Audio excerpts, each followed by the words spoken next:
Assalamualaikum. My name is Muhammad Ali Raza and welcome to my YouTube channel First Year Second Year Chemistry. Today I will discuss about sulphonation of benzene, 9th chapter Second Year Chemistry. So let's start. First point क्या है जी definition. Sulphonation क्या चीज़ है? Sulphonation है the addition of bond SO3H in benzene is called sulphonation.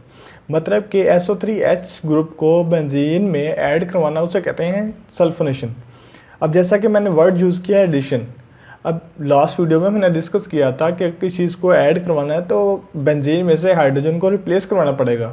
बस मतलब उसमें से hydrogen को निकालना पड़ेगा. ठीक है, तो ये हम नेक्स्ट आगे वीडियो में देखेंगे किस तरह ये हाइड्रोजन को रिप्लेस करेंगे. ठीक है, अब नेक्स्ट है जी रिएक्शन. किसका रिएक्शन क्या है? सल्फोनेशन का जो रिएक्शन है ना, बेंजीन रिएक्ट करती है सल्फ्यूरिक एसिड के साथ. ये सल्फ्यूरिक एसिड को मैंने ब्रेक करके लिखा ताकि मैं आपको इजीली शो करवा सकूँ किस तरह SO3H ऐड होगा. ठीक है, ये H2 और SO4. ठीक है, ये सल्फ्यूरिक एसिड का फार्मूला है, उसको मैंने ब्रेक करके लिखा है. अब ये जो SO3H जो मैंने रेड से शो करवाया है ये ऐड हो जाएगा बेंजीन के साथ इधर SO3H, और बाकी जो है ये स्केप हो जाएगा. ठीक है, हाइड्रोक्सिल ग्रुप जो है. तो इस स्ट्रक्चर को जो नेम देते हैं वो कहते हैं जी बेंजीन सल्फोनिक एसिड. एक तो इस तरह क्या है बेंजीन सल्फोनिक एसिड बना सकते हैं या सल्फोनेशन का प्रोसेस अकर हो सकता है, और एक दूसरा मेथड है जिससे सल्फोनेशन की जा सकती है. वो क्या है? बेंजीन रिएक्ट करती है सल्फर ट्राइऑक्साइड के साथ in the presence of sulphuric acid. तो इस तरह भी क्या है बेंजीन सल्फोनिक एसिड बनता है. ठीक है, अब नेक्स्ट पॉइंट और बहुत इंपॉर्टेंट पॉइंट जो इस वीडियो का वो है जी मैकेनिज्म. कि इसका मैकेनिज्म क्या है, कि इसके बैकड्रॉप पर इसका बैकग्राउंड में क्या प्रोसीजर चल रहा है, क्या प्रोसेस चल रहा है. ठीक है, अब वो हम देखते हैं. अब लास्ट वीडियो में मैंने डिस्कस किया था कि halogenation, electrophilic substitution, nitration, sulphonation. ठीक है, इन तमाम प्रोसेस का जो मैकेनिज्म है ना वो सेम है ऑलमोस्ट. उसमें क्या होता है कि जो कैटलिस्ट होता है और जो रिएक्टेंट होता है वो आपस में रिएक्ट करता है. ये फर्स्ट स्टेप है. और इससे जो इलेक्ट्रोफिल बनता है वो रिएक्ट करता है जो आपका सब्जेक्टिव क्या है कंपोनेंट है, जिस तरह इस केस में क्या है बेंजीन है, वो रिएक्ट करेगा. और थर्ड स्टेप में क्या होगा जी, जो बेस है या जो न्यूक्लियोफिल आपके पास फर्स्ट रिएक्शन से है वो रिएक्ट करेगा. तो इसमें भी हम देखते हैं वो किस तरह. अब फर्स्ट रिएक्शन क्या है जी, सल्फ्यूरिक एसिड रिएक्ट कर रहा है और sulphuric acid as a catalyst भी काम कर रहा है. तो ये जब दोनों आपस में रिएक्ट करते हैं तो आपके पास आता है एक हाइड्रोनियम आयन H3O पॉजिटिव, एक सल्फर ट्राइऑक्साइड और HSO4 नेगेटिव. ये जो है ये इलेक्ट्रोफिल है, ये न्यूक्लियोफिल है या बेस है. ठीक है, ये न्यूट्रल है. अब सेकंड स्टेप क्या है वो देखते हैं. बेंजीन रिएक्ट कर रहा है जी सल्फर ट्राइऑक्साइड के साथ, न्यूट्रल के साथ पहले.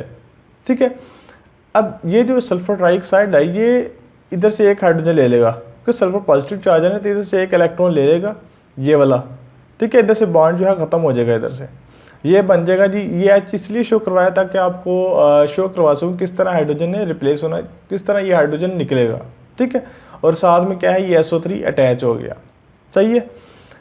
अब ये फर्दर भी आगे मैकेनिज्म है वो हम देखते हैं किस तरह ये मैकेनिज्म फर्दर चल रहा है.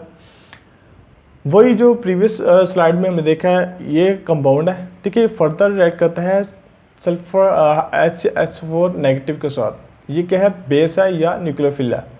अच्छा, इधर एक बात जो आपने याद रखनी है वो ये है कि HSO4 नेगेटिव, इसका मतलब ये है कि इसके पास इलेक्ट्रॉन ज़्यादा और ये चाह रहा है कोई इस तरह सब्सटेंस हो जो इलेक्ट्रॉन लेने वाला हो. तो इधर से जब हाइड्रोजन निकलेगा ना तो इसके वैलेंस शेल में एक इलेक्ट्रॉन होगा.